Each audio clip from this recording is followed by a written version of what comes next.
Hello friends, hello friends, hello friends, hello friends, hello friends, and welcome to the Union Labor Advisory Network. I'm Mike Fina. ULA's mission and vision is to support, educate, and promote union labor in our communities. There are great careers that you can have within the building trades as well as public sector unions. We're here to shed light on those opportunities, what they're doing, what these jobs are all about, and highlight them across the ULA's platform. Oh, we're going live now. All right. 5, 4, 3, 2, 1. Hello, friends, and welcome to the Union Labor Advisory Network Podcast. I'm Mike Fina. Today, I'm extremely proud and privileged to be with Tony LaCava, Secretary-Treasurer for Bricklayers and Allied Craftworkers Local 1, in our first series podcast, Talkin' Brick. The podcast where we talk shop, share stories, and spotlight the leadership and membership of Bricklayers and Allied Craftworkers Local 1 in New York. So, Tony, thank you so much for being here today. Great for having me. I appreciate it. Thank you very much. Yeah, and Tony, again, like I said before, I mean, I would not be here if it wasn't for a lot of the union locals, your local in particular, for giving us the opportunity to really share and highlight your members, Right. the opportunities that are out there, your training center, and the really incredible career opportunity that you could have within Bricklayers. Yeah. The craft itself. Yeah, well, I got to tell you, I mean, I know I speak on behalf of Local 1, but I'm sure other unions throughout. We always had a tough way, actually, to getting our message out. And ULA has helped us with social media that we could never reach people before. And today's times, that's how you meet everybody. It's not like it was 30, 40 years ago when I came into the union with just mailings and stuff like that. So you guys are on the cutting edge of dealing with new people and recruiting people for us. And that's worked well for us, and I'm sure other unions you're involved with. Yeah, I mean, for me right now, it's like getting to know who the people are, the leadership, your career path, how you got from the beginning stages to where you are today. And when we really look at from a recruitment standpoint, what goes on from the vocational schools, the pre-jobs. Right. The training center for me is just so inspirational because I see these people, men and women, just working in a craft that I only wish I could get myself Right. into. Exactly. I mean, I've been there so many times. I still haven't laid a brick or doing anything with tile Yeah. just yet. But to be able to shed light on those particular careers and understand what the true benefits of union career opportunities, the benefits that you've negotiated for your members, Right. and the camaraderie and just the lifelong careers that people have with those pensions, interviewing some of the retirees that you've had, and then Right. the next generation of people that are in their first or second year. Yeah. Like I said, the school itself is pretty amazing once you get there. We have a lot of politicians, local politicians that come by to want to see what the craft's about, actually get to lay brick or tile or restore some part of our union's restoration that restore like St. Patrick's Cathedral, and they get to see these things and see how they were done, see how difficult it is. But again, it's a great training center, and as we always say, it's not a job, it's a career. And that's really helped unions in general the last 4 or 5 years because we offer a lot of things that other jobs don't. We have pensions, we have annuities, we have vacation pay, we have medical. And in today's times, anybody knows even with a 4-year degree or an 8-year degree, you don't get everything that comes with that. So we're seeing our uptick of our membership coming in because we offer a lot today that was offered 20, 30 years ago, and we still do it today, whereas a lot of the other jobs and careers cut those things out, starting with pensions and vacation pay and annuities. So it's been helpful. Yeah, and the career's not an end or if I go to college or I learn a trade. You can learn the trade and get your bachelor's today online or Right. even through some programs that the internationals or the locals offer to be able to get those bachelor's degree and programs. Right, like I talk about to all the other young apprentices coming in. I mean, you can come in as an apprentice and become a full journeyman, that's fine. But if you have aspirations to maybe read blueprints, we have a blueprint reading training school. You can become a foreman, you can become a super on a job, you can become a project manager. So there's room for movement to go up. It's as far as you want to take it. And a lot of the stuff that we offer is at no cost. Where any other place you're going to go to, you're going to pay for that schooling. The schooling's paid for by the union from the members who are currently working and the contractors who are part of our union that pays for the full 12-week program. So it's free education, which you never hear the word free much anymore. So we offer something, I think, a school and a craft that's timeless. Yep. And it is, the way I look at it, a golden ticket. If you're fortunate enough to get yourself into an apprenticeship and be able to grind through those 4 years, I mean, you make some stipends or you get yourself through there, but you're learning that craft, again, debt free. Right. You're not paying for it. Right. You're getting, all the opportunities to be able to, hone your skills. Right. And some of the people that I've, had the pleasure of meeting, the passion that they have for it, it's kind of you kind of get caught up in it. But the best part about it is, you go to the training, but we place you in a job. It's not like you're going to training and then you're going to go sit home for 6 months.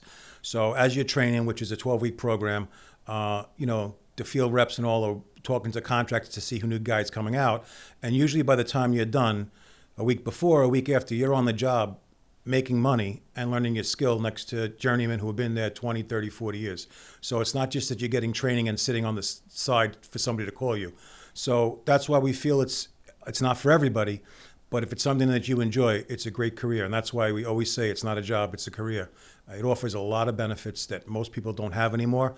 And we're seeing more and more of that where we're getting older apprentices. And I say older, at one time it used to be 17, 18, 19 years old. Our apprentices sometimes are 24, 25, 26 who have tried the school and it didn't work for them, as it didn't work for me 40 years ago. But they come over afterwards and they like working with their hands and they like creating stuff, and it's for them. Yeah. And I know we'll go into some, all the incredible stuff with the apprenticeships, but we're going to learn a little bit more about you today as well, when you talked about 40 years ago. Yeah, scary. And, how you first got yourself into the trade, how you found out about becoming, brick mason and in the particular field, and how you progressed into the position that you are today, if you could share with the audience. Right. Well, my dad was a bricklayer, 50-year member, passed away, but that's how I knew about it all my life. Started to work with my dad on the weekends, helping out, even as a young kid, 12, 13. My mother wanted me to have no part of the industry, wanted me to go to college and whatever. I tried that, lasted about 8 months. In school? You tried 8 months? I went down to Florida. I lasted about 8 months, and then I came back. And I tried to go to some local schools, but I just realized I didn't want to do it. My mother didn't want me to go into the industry. I asked my father, and I enjoyed a lot of the things that I didn't even understand it was about. I love working outside. I love working with my hands. It's just something that I grew to love. And that's how I first got into it. And as I got into it as a young apprentice and got more involved with union meetings and more facets of the industry, I found interesting and wanting to be involved more than just working on the job. And that's how I started to get involved more and more towards where I am today. That's great. And you talk about, being out in the field for those apprentices and just getting teamed up with some different people so they learn their career. Are there any mentors that you had growing up or going through your apprenticeship or just starting out? I mean, your dad got you into the field, right? But there's people that may have shaped your path, mentors from a signatory or somebody that you worked alongside in your career? There was a couple of bricklayers. I mean, unfortunately, they're no longer with us. But as an apprentice, when you go out into the field and you see what people can do with their hands, and some guys just have God-given ability, like any occupation, you see what they can create. There's nothing in front of them, and the brick and the mortar's behind them, and then within hours they build something that's gorgeous. I mean, you're almost in awe. And those are the people that pushed me to be a better bricklayer at the time. I wanted to be good. And in this industry, your hands are everything. And the more you can do and the better you are, the more chance you have of working. And that's what it's all about, staying working and staying, getting, your hours in and all that. So that's the main part of it. But just meeting some guys that just could do some incredible things with the craft was amazing to me. That's awesome. And, again, I've been very fortunate to work through your training center and highlight some of the members. I've seen some of the things that you've done, not only from the vocational high schools, showcasing what's going on to the next generation, right? So they can get those opportunities or, understand what those careers look like, but also with some of the universities and partnering up with the colleges, right? Educating the architects on what this opportunities actually look like as well. Right. Well, and it's such a wide range of what we have to do, right? We have to get the apprentices in to want to do the work. And then we have to have the contractors to be able to hire them. But then we have to have the architects to build stuff with masonry so our contractors could bid it. And the main thing is, again, the school's a great advocate for our trade and how long it lasts and how durable it is. I mean, there's stuff that's built 200, 300 years ago that's still standing. And there was a time where people were moving away from masonry. But now they see over the longevity how really cost efficient it is as opposed to glass and other options. And again, you have to make an architect fall in love with masonry. And usually when you get somebody like that, there's so much that can be done. just stuff around the city that we've done, City Field, Yankee Stadium, the tennis center, which is the first thing that I worked on a long time ago at Arthur Ashe Stadium. We just, 5-6 years ago, we just redid St. Patrick's Cathedral. I mean, these are monumental things. And when an architect sees that his brand can be on those type of things, it opens his eyes again. And that's what we've been trying to do. On the other end with the apprentices, we have a lot of career days. And I know you're going to be speaking to Jonathan Hosgrove later on today or at another time. But the career days have been really, really helpful, where we go to high schools and we show them what can be done and what you can make of yourself. And I have to tell you, it's really, really, really caught on. And it's almost like a little wave of, people just starting to say, hey, you know what? I know college might not be for anybody, but this is a career, and we hope you choose masonry. But obviously, there's other trades too. There's plumbers, there's electricians, there's steam fitters. I mean, but the trades are here to stay. They're not going anywhere. Yeah, and in today's environment, there's a shortage of skilled tradespeople, men and women. So there's really like a rush now to get people skilled up to be able to facilitate all the construction or infrastructure work that should be or will be coming down the pipeline. Yeah, there was, if you go through with everybody, I talked to a lot of different leaders in different trades, but there was a lull for a while with people joining unions. So a lot of us have 20, 30-year-olds and then 50, 60-year-olds. But the amount of work that's coming out and has been out and will be out for the next 4 or 5 years, just with the 3 casinos that are being built downstate, and the 2 airports that LaGuardia's been finished, but Kennedy's just beginning. There's a need on every trade for membership. So it's a great opportunity for anybody who wants to get in. And as I said before, if you get in and you have motivation, you can go up. You can move yourself up in this ladder, and you can become a lot more than just a trade person, if that's what you want to be. If you want to just be a tradesperson, that's fine too. But that's not the ceiling for some people, and that's up to the individual itself, him or herself. Yeah, and again, I've had the pleasure of working or meeting some of the signatory contractors that work within your field as well, and just showcasing some of the work that they've been able to do. You talked about, architects create, your signatories are going to hire on your particular members. Right. Really showcasing the work and skilled crafts of their portfolio is something that we really want to start to go into next year and really shine a light on those signatories that believe in hiring union and working with, having a skilled trades pool to go through your training center and be able to pick the best in class. Yeah, and there's quite a few contractors that have done some phenomenal work. Like I said, Yankee Stadium, City Field, St. Patrick's Cathedral. We did Penn Station, Moynihan Station in Manhattan. They're going to start redoing Madison Square Garden. I mean, these are iconic places, and people know about those places, even if you're not in construction. So there's a lot of things going on right now, and there's going to be a construction boom in the next 5 years again. I truly believe that, and I believe it's a little bit of a rebirth for the unions, and I'm happy to see that being a 41-year member and handing it off to the next generation sometime down the road. Yeah. And Tony, I know, again, you said 41-year-old member.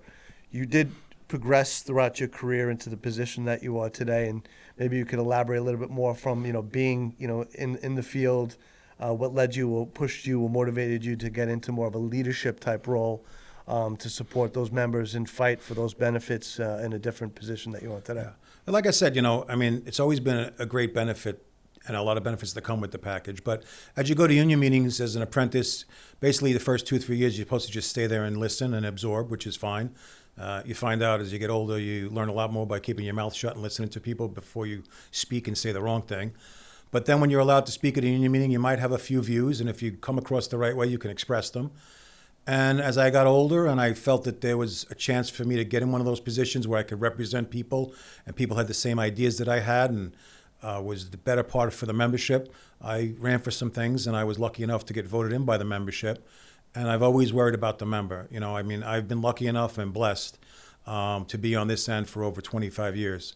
But I don't forget in the morning when I start my car and it's 20 degrees out how it is to be up 40 stories or 30 stories and freezing your rear end off. I also know that it's 90 degrees out in the summertime and you guys are sweating and the girls are sweating. So my point is that you just can't forget where you came from, and that's really important to me to stay grounded. And I think that we do a great job at Local 1 with our membership, being involved with them on a daily basis personally. I mean, we have almost 4,800 members, but we're pretty personal for a 4,800 member local, that if somebody needs something, they can get a hold of us when they want. And I think that's vital to the membership, feeling that they're really a part of something important. Yeah, and again, your whole executive board and team, having the benefit of meeting them and just knowing their passion, working with the individual members, again, fighting for those particular benefits. Right.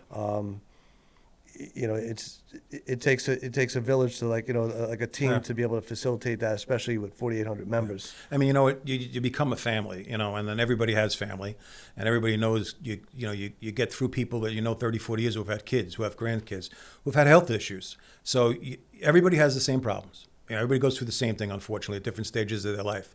But if you could be there for a member, because you've probably been there or know somebody's been there yourself, that's what's important. And when a member has a problem, that's another big thing about a union.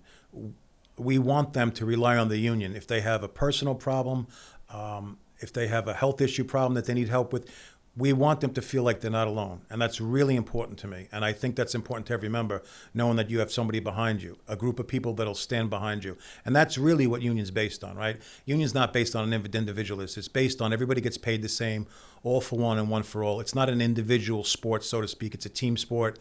And we don't leave anybody behind. You know what I'm saying? When we do collective bargaining, we bargain for every member of the local, not the best of the best and the worst of the worst. We bargain for everybody. Everybody's equally paid. And I think that's how you form solidarity.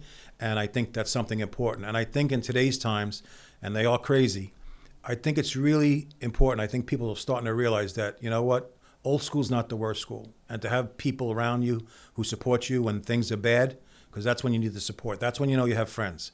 Anybody could be around you when times are good. But when you're at the bottom and you got people that are picking you up, those are the people you want on your side. And I believe Local 1 does that. And I believe all the trades in New York City, even with Gary LaBarber and the building trades, I believe that's the message that's sent out to everybody. And it's, you're not alone. We all one, and we move forward together. And if we take a step back, we all step back together, but we go forward as well. Yeah, I mean, teamwork makes the dream work, right? So you look at all those sayings, and I truly believe it. Being 25 plus years in a different position, as Right. I was your banker at the time in finance, but the cash flow of any union organization is in its membership. So the stronger the membership opportunities, the strength in those numbers, Right. and then again, negotiating those benefits, which are rich and plentiful. People just need to be aware, educated on those, Right. not just the pay packages that are well above a non-union position, but the overall benefits that have been negotiated, and how do you relay those messages in today's environment? Right. And as members, they want the most they can get, but you also have to relate it to them that it's an expensive package. We have to stay we have to have our contractors able to bid the work. I mean, we can ask for any raise we want, but if we don't have the work and you don't go to work, you don't get paid. So there's a fine line, but I have to say the contractors that we have understand it. And, every 3 years, it's a little bit of a battle, but, we've been dealing with these guys for 25 years. So every 3 years, when the contracts usually run up, we discuss it and we try to do what's best for the membership and best for the contractor, and make sure our members are always getting what they deserve. And that's what we're all about. And we do that no matter what trade. And under Local 1's umbrella, we have the Bricklayers, we have the PCC, which is the Point of Corker Cleaner Restoration, stonemasons, stone setters actually, and plasterers. So we have 4 different trade groups under there, and we represent all of them, each one the same, right across the board. Right.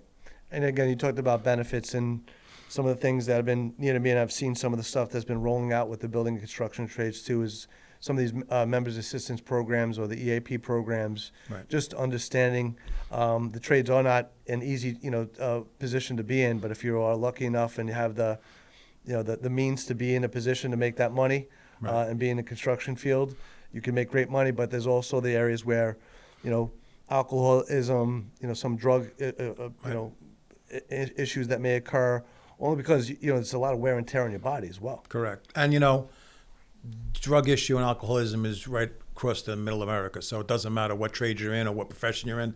But again, we have a MAP program. member assistance program through the International. We also have our own program. We have assistance programs that if somebody's in trouble or somebody in their family, we can get them the assistance. We have a 24-hour call line. It's not, I know Gary LaBarba from the Building Trades spoke on suicide and all that. This is stuff that we deal with, and it's serious stuff, and we know that the ramifications of it are magnifying, especially to the family.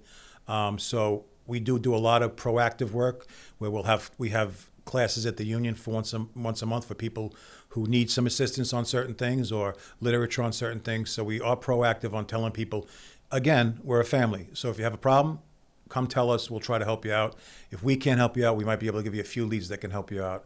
So we've tried on every level to help the member and their family every way possible. Yeah, and I think that's just another, value or just something that, to highlight in regards to being part of a union, family, part of the local. Right. Understand that the local does have your back and looking out for your best interest, or God forbid these instances do occur, that you have the resources to help support the member as well as their families. Yeah, and like I said, that's something that 20, 30 years ago really wasn't addressed with unions, but times change and things change, and I think unions have followed that. They knew there was a need for this, and we acted upon it.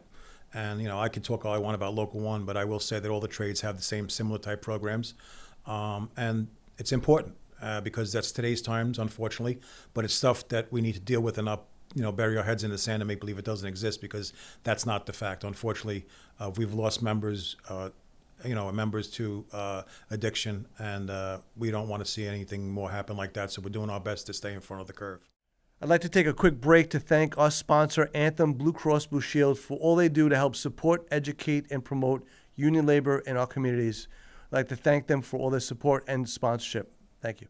Tony, there's a few other things too, and again, I'm so fortunate to work alongside you guys as well as some of the trades. Knowing I lost my father during COVID, who was a Vietnam veteran, veteran career opportunities and the transitioning veterans through helmets to hard hats. Right. Members that go through your particular program, the access that they have, direct access through the program, providing professions for our military service members. It's just another incredible opportunity. Again, a golden ticket opportunity for somebody that wants to join a position. I mean, I know you do an annual dinner. We've been there the last 3 or 4 years, which is great. Helmets to Hard Hats have been great through the New York City building trades and state building trades. We've had one of our members be honored, one or two. It's a great opportunity for people that are coming out of the armed forces and don't know where to turn.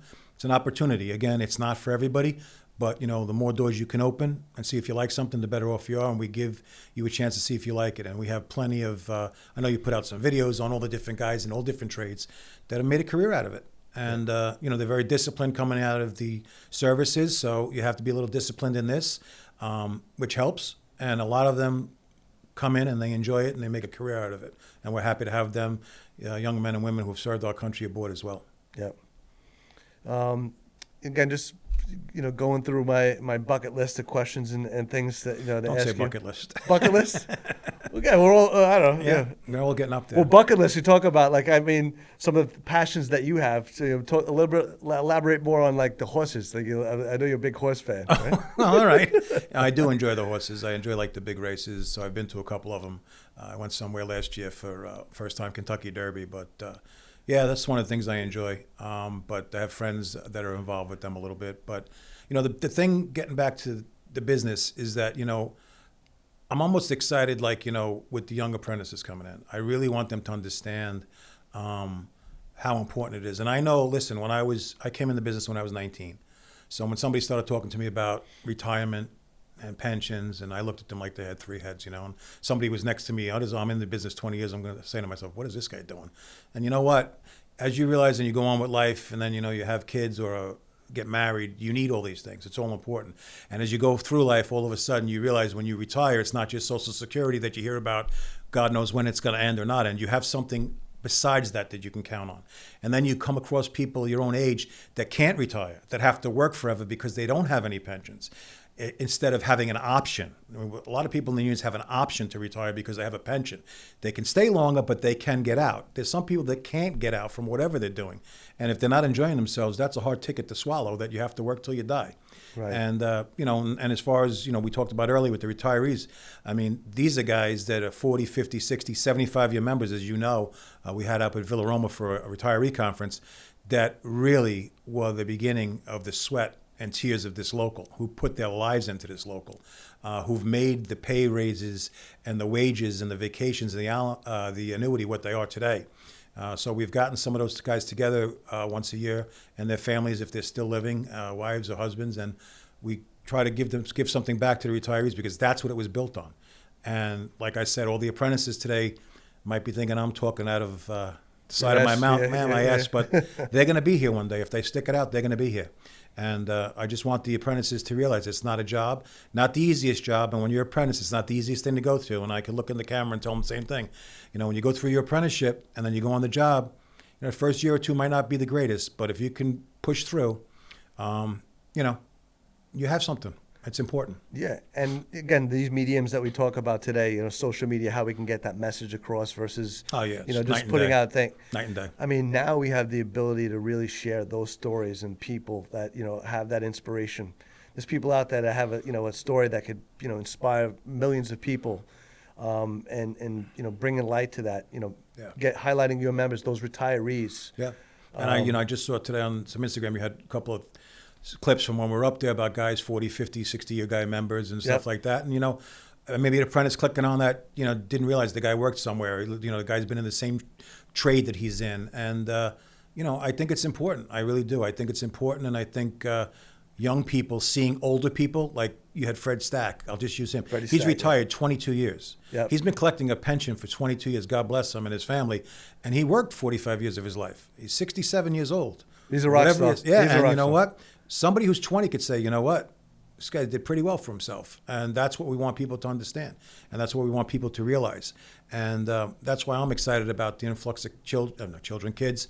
And I like to see the young guys and young women coming in. And we do have that. And as far as getting back to you guys, when we hired you a couple of years ago, when I first came in the business, I used to get a postcard for a meeting. That was it. Everything was snail mail, as they want to call it today. Now we have an Instagram, Facebook, TikTok. I mean, I'm not intellectual with that stuff, but I know we have all of it through you. But that's how we get the message out for our meetings, for our mega meetings, for our updates, for medical updates. We have a web page now, a great new website and that you're running. And, it's going to be able to have all our medical issues and where they can click on and find that information. This is how the world runs today. Yep. And it's important. And the younger generation knows how this works. Something goes wrong with my phone, I ask my kids or my grandkid to look at it. But that the young people know. They know how to go online. They know how to do everything. And that's how we were able to connect with the younger generation. I think that's the interesting part. And I think, like, if we go to these high schools for career days and they show an Instagram or something, they'll go on there and they'll visit it. And that's an important tool for us. And we're really connecting with a generation that we never did before. Yeah, that's meet them where they're at. Right. If they're on social media, they can get this information or this really statistical data. Say this is a real career. Right. This is a job, and people playing video games and just doing Tetris or doing other things. Yeah. You could literally apply some of the technology that you've had in the games, the younger generation growing up, and say, well, you could apply this to a realized position, and actually get paid doing it. Right. And for me, just looking at that younger generation and how they're highlighting or showcasing their work, for me, that's the next generation of organizers. That's the influencer, world. And to embrace them and to allow them to showcase their career paths or their jobs. That's what really gets me excited, because you're watching people from across the country. And you, like you talked about, honing that skill. And if you could, the better you are at your craft, you'll never be out of work, because you're going to be, you're the AAA superstar, rock star that every contractor wants to hire you on because of your work. And you're able to learn that through your apprenticeship or your training facility, which I think is like the best in class. I mean, if you are a union member, you have the access to a training center, which is like the best of gyms. and a training facility, or Al now running the training center, and Jonathan in the past, Right.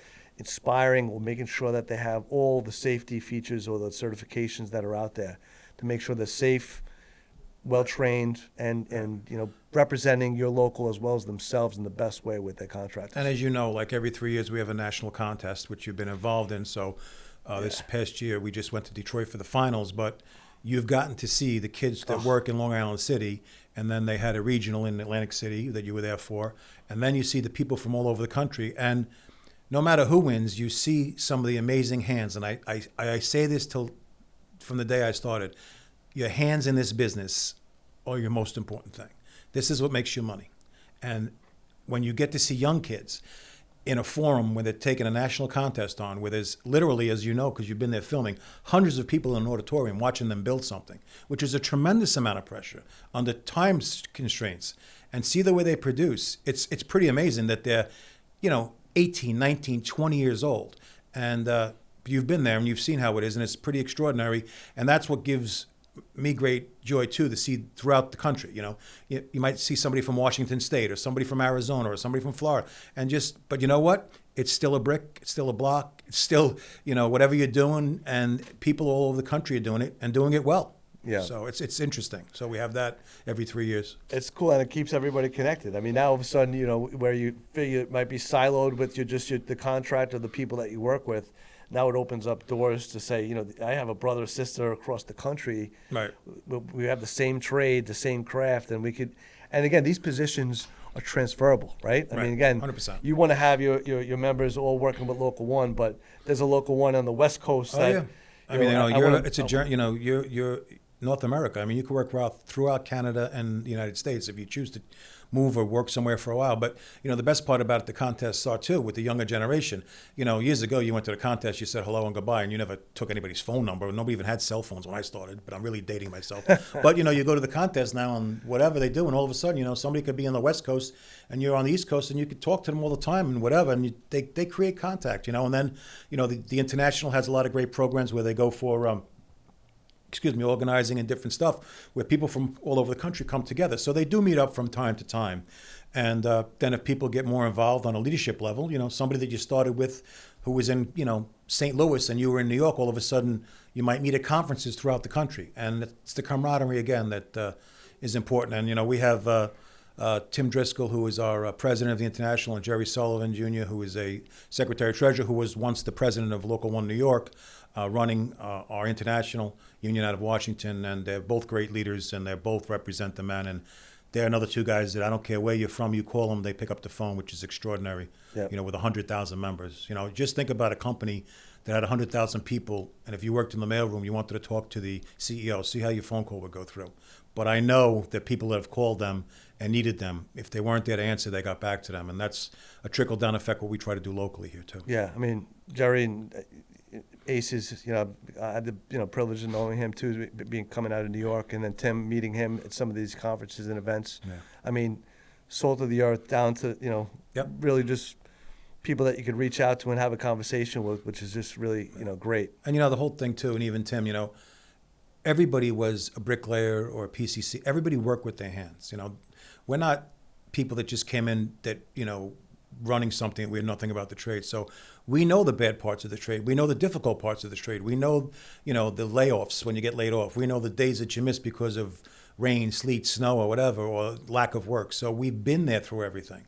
And at least someone can talk to you and they know that you're open-minded to this because you've been there.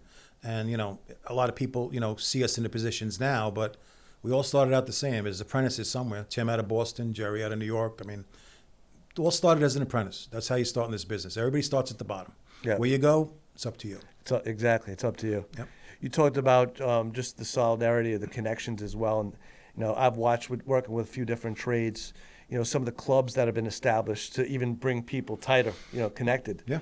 Veterans Club with Local 3 that we had, that's really just aces, and they're working to, establish or just educate other union organizations. If they want to establish a club, here's the blueprint to get people connected. Right. Because peer-to-peer support or just, sharing those resources, those connections is very important. Right. The women's, Trades Women Build Nation right now, Yep. Past couple of years, I mean, I've just only seen it grow. Right. I know that's the Yeah, minority. we send somebody 2-3 times a year. The women from our organization that go. They were in New Orleans, I believe, and sometimes in Chicago, and it's important. Listen, women are great tradesmen, and they enjoy it, and they're good at it, and everybody better wake up. Absolutely. So whoever's not really woken up yet, they better wake up, because they're not going anywhere, and they don't deserve to go anywhere, and they can do the work, and they can command the wage.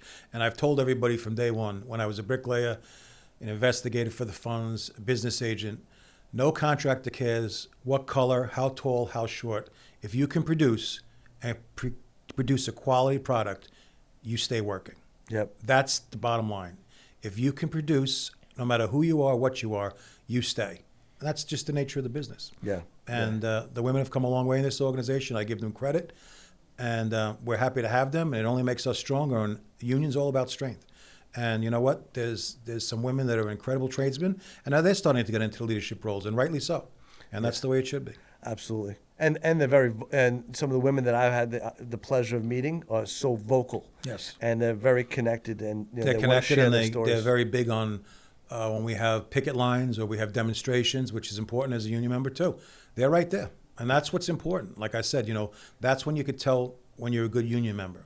Not when I just give you a job. When I call you and say, listen, we have a rally in Manhattan tomorrow at 3:30. I know you get off at 3 o'clock, but I need you. That's part of being a union member. That's the two-way street of when they come to us and say, we're in trouble, we need help, can you help us out, or we're here for you. There's always a give and take with any type of relationship. But I think the young people today understand that, and I think they understand that if they put the time and they're dedicated, they know that we're there for them. Yeah, and you've seen that across all trades. And Yes, things that, some of the strikes like today with the Amazon, with the Teamsters, or the Starbucks, some of the strikes, just making sure people are paid fairly. Yeah. In today's world right now, there's such a disparity in regards to super pay, Right. and then people just trying to Well, you've trickle seen by. it. I mean, years ago, Starbucks becoming a union, Amazon trying to get, union was for the longest time, like the only people I always say that talk bad about unions were people who weren't in them. They always talked about, listen, we're not a teachers union. We're not a fireman union or a cop union. We don't get paid round the clock. And I don't mean they get paid round the clock, but they don't have weather problems. They don't have a lot of stuff that we deal with. We're a union, but we have a niche that's difficult. We don't get paid if we're home. But the thing is that, it's important. It's important that everybody understands that the union is important. And then you even see like a Starbucks, because there's unfair labor practices. People just get fired because somebody comes in on a bad day and decides to fire them because they had a fight at home last night. I mean, those are things that shouldn't happen. And people need representation. And that's why I think even though outside the trades, you'll see more companies, workers in companies saying, hey, look, it's not right. Or the latest thing is people not being paid the right way for overtime, was, holding back checks. We see it all. We see guys who are working non-union, not all members, but we come across job sites where the contractor hasn't paid them in 6-7 weeks, and they're holding them hostage, quote unquote, for other reasons. But, that's why we try to get these people too. And that again is how we try to go out and organize and try to tell people there is a better way. Don't be blindsided by wherever you're locked into. There is a better way to do it, and we believe we have the best way. Yeah. Now again, Tony, I'm just thankful and privileged to know you. Appreciate everything that you've done for me, my family.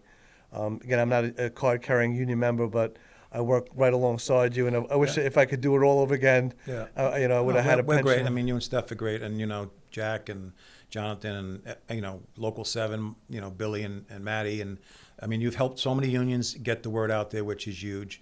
We all do charity golf outings for different types of things, our scholarship fund, or we do muscular dystrophy in the American Liver Foundation, and great causes. I know you do stuff for your veterans and stuff like that.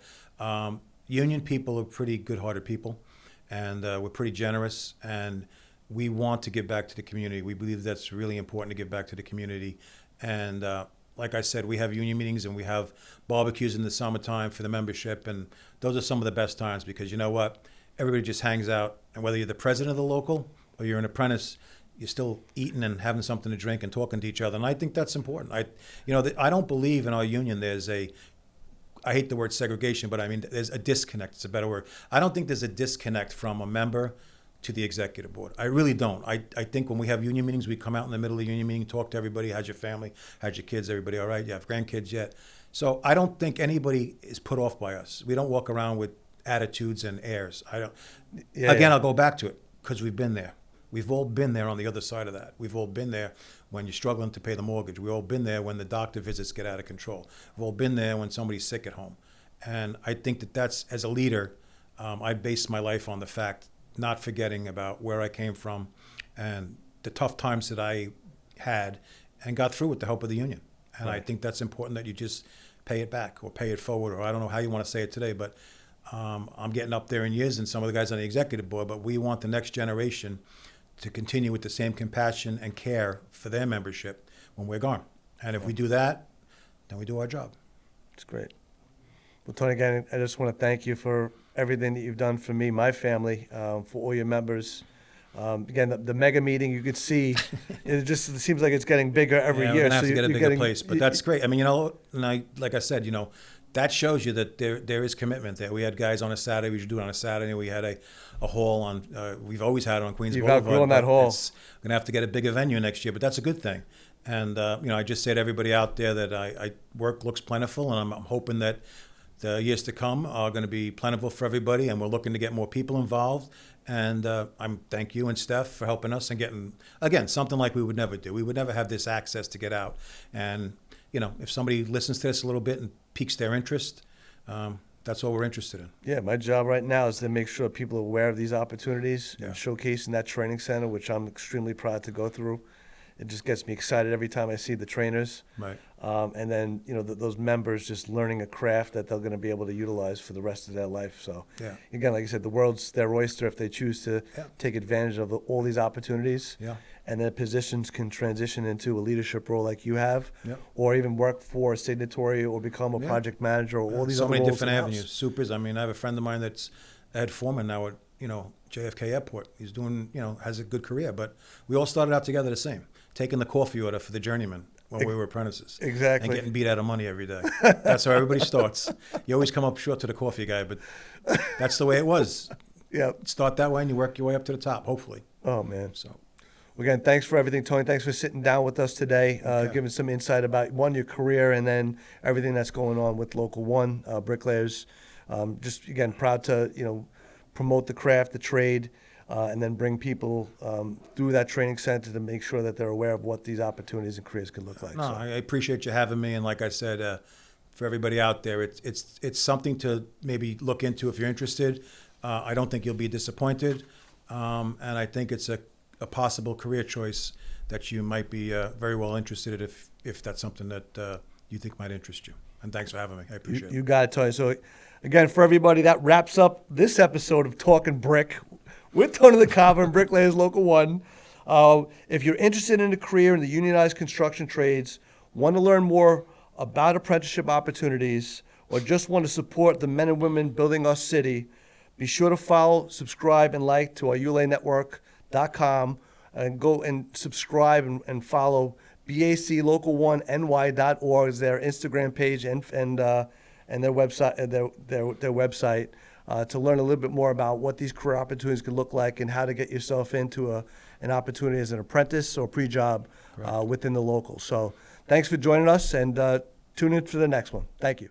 I'd like to thank all our sponsors for helping to build and promote the ULA Network. It is because of you that we're able to support, educate, and promote informative content relevant to labor. Please subscribe, like, and share our channel and media. I'd like to thank you all for your support.